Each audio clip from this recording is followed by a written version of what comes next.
వినాయక చవితి విగ్రహాలపై ప్రజల్లో అవగాహన వస్తోంది. పీఓపీ విగ్రహాలను కాకుండా మట్టి వినాయకుల వైపే మొగ్గు చూపుతున్నారు జనం.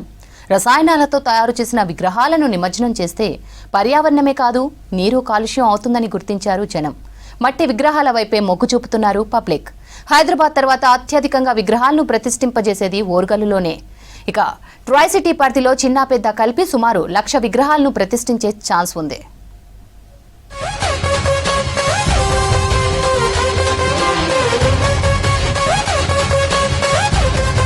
రాష్ట్రంలో హైదరాబాద్ తర్వాత ఎక్కువ వినాయక విగ్రహాలను ప్రతిష్ఠించేది ఓరుగల్లులోనే. ట్రై సిటీ పరిధిలో కాజీపేట, హనంకొండ, వరంగల్లో సుమారుగా 6,000కు పైగా మండపాల విగ్రహాలను ప్రతిష్ఠించి నవరాత్రుల పూజలు చేస్తారు. ఉమ్మడి వరంగల్ జిల్లాలలో 15,000కు పైగా విగ్రహాలు మండపాల్లో కొలువుదీరనున్నాయి. ఇక ఇళ్లలో పెట్టుకుని చిన్న విగ్రహాలను కలిపితే దాదాపు 1,00,000 వరకుంటాయి.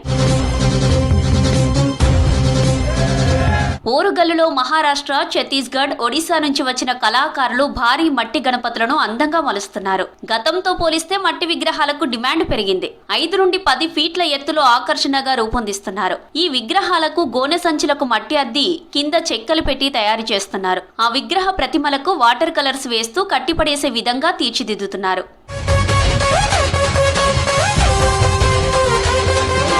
ప్లాస్టర్ ఆఫ్ ప్యారిస్ విగ్రహాలను ప్రతిష్ఠించి వాటిని నీటిలో నిమజ్జనం చేయడం వల్ల కాలుష్యం అవుతుందన్నారు స్టూడెంట్స్. తమ టీచర్లు చెప్పడంతో మట్టితో గణనాథుల విగ్రహాలను తయారు చేశామని చెబుతున్నారు. మట్టితో చేసిన వినాయకులనే పూజించాలని మేము కోరుతున్నాము. ఎందుకంటే ప్లాస్టిక్ ఆఫ్ ప్యారిస్ వినాయకుల వల్ల మన పర్యావరణం కాలుష్యంలో మారిపోతుంది. మనం కాలుష్య రహితంగా మన పర్యావరణాన్ని కాపాడుకోవాలంటే మనం వినాయకులను మట్టితోనే చేయాలి. మేము మా స్కూల్లో మా స్నేహితులం అందరం కలిసి మట్టితో వినాయకులను తయారు చేశాము. వీటిని మేము బయట కూడా ఇచ్చి వాళ్ళకి కూడా మట్టితోనే చేయాలని చెప్పాలనుకుంటున్నాము. బంకమట్టి తోటి వినాయకుల్ని మేము మా ఫ్రెండ్స్ అందరం కలిసి చేశాము. మా పేరెంట్స్ కి కూడా చెప్తున్నాము, ఇంట్లో మట్టి వినాయకుని మాత్రమే పూజించాలి. వేరే వాళ్లకు అవసరం ఉన్న పూజిస్తా అన్న వాళ్లకు ఇస్తాము. కెమికల్స్ తో తయారు చేసిన వినాయక విగ్రహాలను నీటిలో నిమజ్జనం చేయడం వల్ల నీటిలో ఆక్సిజన్ శాతం పడిపోతుందన్నారు ఉపాధ్యాయులు కరుణ. పర్యావరణానికి హాని కలగకుండా మట్టి విగ్రహాలను పూజించాలన్నారు. మా పిల్లలకు మేము రంగులు రసాయనాలు లేకుండా వినాయకులను తయారు చేయాలని మేము చెప్పాము. అలానే వాళ్ళ పేరెంట్స్ కూడా చెప్పారు సార్.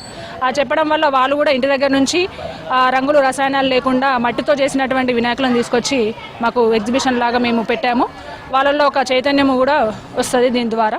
తాము వృత్తిరీత్యా కుండలు తయారు చేసి జీవనం సాగిస్తున్నామన్నారు విగ్రహాల తయారీదారుడు రాజేందర్. ప్రభుత్వం గణనాథులను మట్టి విగ్రహాలను తయారు చేసే విధానంలో శిక్షణ ఇచ్చారని చెప్పారు. మట్టితోనే విగ్రహాలను అందంగా తయారు చేస్తున్నామన్నారు రాజేందర్. కుండల పనిలో భాగంగా 2011 నుండి మేము పెద్ద మట్టి వినాయకులు చేపట్టడం జరిగింది. అంతకుముందు మా పూర్వీకుల నుండి చిన్న వినాయకులే చేసి పండుగ రోజు మాత్రమే విక్రయించే వాళ్ళం. అది కాకుండా అప్పటి నుండి గవర్నమెంట్ మాకు ప్రోత్సాహం ఇచ్చి మీరు పెద్ద వినాయకులు చేస్తే బాగుంటుంది, మీరు నీటి కాలుష్యం కాకుండా కాపాడిన వాళ్ళు అవుతారు, వినాయకులు మేము కొంటామని అప్పుడు రాహుల్ బొజ్జా కలెక్టర్ గారు కానీ వివేక్ యాదవ్ కమిషనర్ గారు ఉన్నప్పుడు మాకు తెలియజేయడం జరిగింది. అప్పటి నుండి మేము చేస్తున్నాం. భక్తులలో కూడా అవేర్నెస్ పెరిగింది, చాలా అవేర్నెస్ పెరిగింది. అప్పటి నుండి క్రమక్రమంగా భక్తులు మండపాలలో పెట్టడానికి మా దగ్గర అధిక సంఖ్యలో బుక్ చేసుకోవడం జరుగుతుంది. వాళ్ళని తగ్గట్టే మేము కూడా ఎక్కువ చేయడానికి సిద్ధమై చేస్తున్నాం. ప్లాస్టర్ ఆఫ్ ప్యారిస్ వినాయక విగ్రహాలపై ప్రజల్లో కొంత అవగాహన వస్తోందన్నారు పర్యావరణవేత్త ప్రకాష్. మట్టి విగ్రహాలను తీసుకుని వెళ్లి పూజించేందుకు ఆసక్తి చూపుతున్నారని చెప్పారు. మట్టి గణనాథులకు డిమాండ్ కూడా పెరిగిందంటున్నారు ప్రకాష్. వినాయక చవితి అంటేనే ప్రకృతి పండుగ. ఈ ప్రకృతి పండుగను మనం ప్రకృతి పరంగా జరుపుకోవాలి. మట్టి విగ్రహాలు నీటిలో వేయడం వల్ల జలాశయాల సాంద్రత పెరుగుతుంది. అంతేకాకుండా వినాయకుని వద్ద సమర్పించే 23 పత్రాల వల్ల కూడా నీటి సాంద్రత పెరుగుతుంది. తద్వారా జలాశయాలంతా కూడా స్వచ్ఛమయం అయిపోతూ ఉంటాయి. కాబట్టి ప్రజలంతా కూడా మట్టి వినాయకులు వాడాలని నేను గతంలో పర్యావరణం కోసం సుమారు 1000 కిలోమీటర్లు పాదయాత్ర కూడా చేశాను. నేను కొంత అవగాహన కల్పిస్తూ వస్తున్నాను. ఆ విధంగా అప్పటికిప్పటికి కొంత మార్పు వస్తున్నది. గతంలో నేను ఇక్కడ నుండి ఖైరతాబాద్ విగ్రహం వరకు పాదయాత్ర చేయడం జరిగింది. తర్వాత ఆ విగ్రహం మట్టి విగ్రహం అవ్వడం జరిగింది. పర్యావరణంపై ప్రజల్లో అవగాహన పెరుగుతుంది. మట్టి గణనాథులను పూజించేందుకు భక్తులు ఆసక్తి చూపుతున్నారు. ఇదే స్ఫూర్తితో మట్టి గణనాథులను పూజిద్దాం, మనమంతా పర్యావరణాన్ని కాపాడుకుందాం.